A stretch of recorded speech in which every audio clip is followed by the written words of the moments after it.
Okay, welcome to today's session. There is an interesting philosopher in the center of today's session, namely Hubert Dreyfus.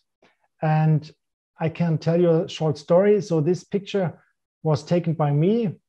I think it was in 2011, 2012. It was a masterclass at the University of Munich. And Wikipedia asked me if they could use this picture for their entry on Hubert Dreyfus, and I agreed. So now it's on all these Wikipedia entries, all different languages, English, even Finnish, on Hubert Dreyfus. So this is my reference to his person. I think it was a really interesting masterclass. It was on his more recent research, so it was not on AI, but nonetheless, it was really interesting. And today we will discuss his article, Making a Mind versus Modeling the Brain, Artificial Intelligence Back at a Branch Point. And as you might have noticed, this article was not only written by Hubert Dreyfus, but also by his brother, Stuart Dreyfus, who is also a professor at the University of Berkeley, California. I think he's a professor for engineering, so he has this more technical background, but Hubert Dreyfus has always been interested in these technical issues, but tried to bridge the gap between technology and philosophy, which I think is a really interesting task.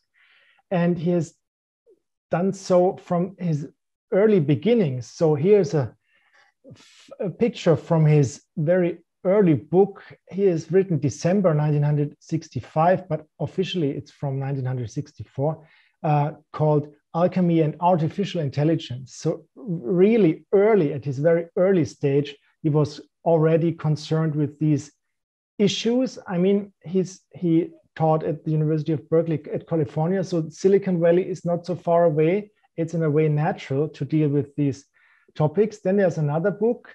The picture I find really telling. So what computers can do, the limits of artificial intelligence, from 1972. And there was published another book, quite similar, but not the same, in 1979, called What Computers Still Can't Do, a critique of artificial reason. So here it's not called artificial intelligence as in this previous book, but now it's called artificial reason. So we might think of this term reason versus intelligence. What's the reason for calling it reason instead of intelligence? And there's an interesting story, as you might have read on Wikipedia. So in 1967, so 3 years after his book on artificial intelligence, Hubert Dreyfus, was the first human being to lose against a chess program, namely against Mac-Hack 6. And I think that's quite funny because he is such a critic of artificial intelligence, and he lost against artificial intelligence. So we might discuss whether Mac-Hack 6 can be called artificial intelligence. I'm not sure whether that applies to this very early stage computer program, but still an interesting fact. We need to say that Hubert Dreyfus wasn't probably a very good chess player, but I mean, he's an intelligent person still. So how to deal with this fact? Okay, this is a small history on the for the introduction. And now I think, Arno, you wanted to tell us also something about Hubert Dreyfus. Yeah, I primarily thought to suggest a kind of connection between what we discussed last week, the critique of artificial intelligence research, or of strong AI at least, by John Searle, and Hubert Dreyfus' approach to artificial intelligence research. I think both are in a way fundamental and radical critiques of a specific understanding of artificial intelligence and the research program of artificial intelligence. But I think in a way already the slide of Jörg shows that there's something different in the case of Dreyfus, Namely, in the case of Dreyfus, artificial intelligence is a topic of an extended and intensive confrontation with this research program, with the research going on. For decades, in a way, Hubert Dreyfus follows the research field. He is very well aware of the development of the research field. And he again revises his own approach, his own critique of this research field, of what happens. And at the same time, he's writing a little bit the history of this research field, which experienced in these decades and until today, many ups and many downs, many heydays and many AI winters, as it is often called. So he's really much more intertwined, or much more going into the details of AI research, its history, and its different approaches. And what I find especially intriguing is the article that we discussed today. It's Making a Mind versus Modeling the Brain from 1988, because this kind of article proves again that Dreyfus really has a kind of deeper insight into this research program, into this research field called artificial intelligence, and is very well aware of what happens in this field. Namely, 1988, he in a way is aware of that there is something appearing, that there is something coming, what he calls a new paradigm in the AI research field. So he here draws a difference between what he calls a classical symbolical approach of artificial intelligence research and another one, modeling the mind, which is connected to the concept of learning, to the concept of adaptation, to the concept of artificial neural networks. And in a way, I find it astonishing that a philosopher around 1988 is aware of this kind of change that happens here, is aware of that this new paradigm has a history going back to the 50s, but was more or less forgotten for many decades. And it is exactly this kind of approach that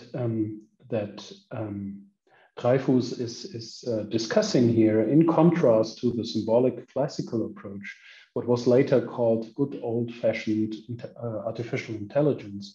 It is this approach, this new paradigm, as he calls it, that is so prevalent and dominant today, and which is called, or which is linked to the keyword deep learning today. So I find it very intriguing that Dreyfus is so much occupied, or so much in contact, let's say, with this kind of research field, that he really observes what happens and seems to have a very good understanding of the development of this kind of research field, even in respect to what's happening now and what's possibly the most promising approach for the next years. And that, I think, proves a really different form of confrontation with this research field than we had in the case of John Searle. John Searle primarily discussed AI research in a very few publications, an article that was extended to a book, but he wasn't occupied with this kind of topic for decades like Dreyfus. And I really think the text really makes this kind of difference clear. Nevertheless, I think we will see today, and this could have been discussed also in respect or on the basis of the conclusions of what computers can't do or what computers still can't do, we will see that in a way there's a common critical point in respect to classical symbolical AI. This is a specific critique of the formalism, you could say, of this kind of approach, that it's not sufficient to speak about rules or the rule-based operations of symbols which are void of meaning. That was in the center of John Searle's critique. And it is again in the center Dreyfus' critique. But nevertheless, I think the aim of the critique is very different because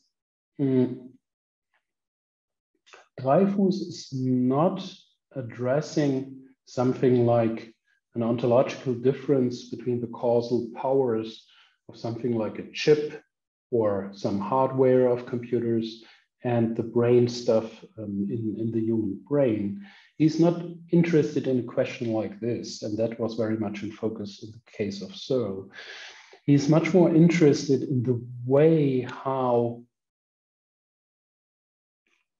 let's say, how we relate to the world. No? He's much more interested in what kind of relation we have to the world, or we would have to the world, or if we would have any relation to the world, if we would be symbolical operational machines as computers. And he very much argues that if we would be computers, we wouldn't have a world at all, in a way. But this way of speaking about a world it's very philosophical. It has a specific philosophical tradition in the background. Hopefully we will have the time to discuss this today. But the basic difference, I think, between Searle and Dreyfus should be mentioned in advance, namely that Dreyfus is interested in how a computer and how a human being, how a symbolical computer or an artificial neural network possibly, how they could relate to something about which their computations are related to, or something like that, in difference to a human being and its relation to the world. No? And this is a totally different point than Searle's, I would say. But this is just a claim. It's an open question finally. So we will discuss this and many other questions, and I'm very much looking forward to this. Thanks. Thank you, Arno. You already mentioned the questions to discuss today. I will just show them to you. So as always, we have chosen some key questions that determine the topics of the respective groups. So the first question is, how does Dreyfus characterize the two different approaches to AI, namely the more symbolic one and the more holistic one, say neural networks, machine learning, and so on, which is today very much discussed. The second question is, what are the technological and philosophical problems of both approaches? I found it very interesting that Dreyfus not only discusses philosophical problems of these respective approaches, but also technological questions. I mean, his brother Stuart is co-authoring this article, but still, I found it really interesting that he sort of chose an interdisciplinary approach, philosophical and technological approach to AI, which is also the topic of our seminar. So third, why does Dreyfus associate the philosophical tradition of rationalism with the symbolic approach to AI? And the fourth question, quite similar, why does Dreyfus associate the philosophical tradition of phenomenology or holism with the brain modeling approach to AI, which is predominant in today's discussion? And the final question is, what are the challenges of both approaches for the future in order to meet human intelligence? So these are the 5 questions that we are going to discuss today. And we will now stop the recording and form 5 breakout sessions to discuss these questions.